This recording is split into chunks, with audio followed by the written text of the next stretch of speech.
This week on Our History, Uprisings in Africa, stories of courage, sacrifice, and the unbreakable spirit of a people. We begin in southern Tanganyika, today's Tanzania, at the dawn of the 20th century.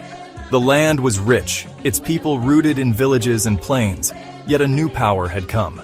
German colonial rule demanded taxes, commandeered crops, and enforced impossible labor. Villagers were forced to abandon food crops to grow cotton for export. They faced heavy taxes and brutal punishments for refusal. Hunger and resentment spread through the villages like a slow fire.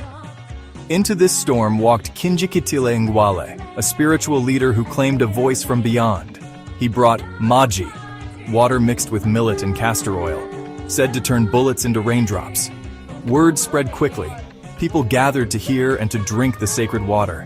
They anointed their bodies and swore an oath to fight together, no longer divided by tribe. From the Matumbi Hills to Ngoni warriors in the south, dozens of groups united. Drums and war cries bound them. They believed the Maji made them invincible. By July 1905, the land erupted. Stations were overrun and symbols of oppression attacked. Spears, arrows, and courage met the enemy in wave after wave. At first, the rebels struck fear into the Germans. Posts fell and regions shook. But the colonial forces regrouped. Armed with rifles and machine guns, the empire pushed back. Traditional weapons could not match the new firepower. The Maji would not stop bullets. Warriors fell by the thousands as the truth of modern warfare showed itself. The German response was brutal. Scorched earth tactics, burning villages and seizing food. Supplies were seized, and routes cut to starve resisting populations into submission. Starvation and disease followed the fires. Hunger, more than bullets, became the greatest killer. Between 1905 and 1907, as many as 250,000 people died from fighting, hunger, and illness. Yet behind the number sits a human story. Families torn apart, villages emptied. The cost of resistance was unbearable, but the spirit endured. The Maji Maji was the first major rebellion in East Africa to unite many ethnic groups against colonial rule. Although defeated, the uprising planted seeds for future independence movements across the continent. We remember it as a river of courage, a flow that no empire could fully dam. The Maji may not have turned bullets to rain, but the will to be free was washed through generations.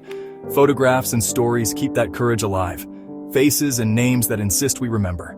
Historians call it a turning point, the first major unified blow against colonial extraction in the region. Its echoes helped redraw the political imagination of East Africa over the decades that followed.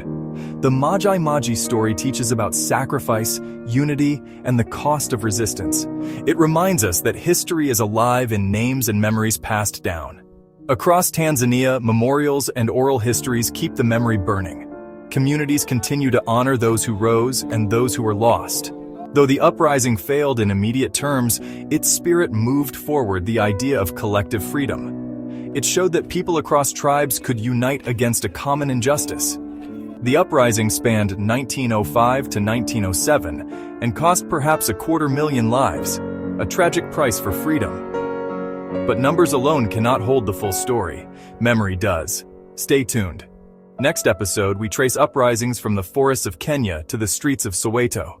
Subscribe for more stories that keep history alive. History lives in these stories, and they still speak to us today. Credits and sources, archival notes, recommended reading and acknowledgements appear now.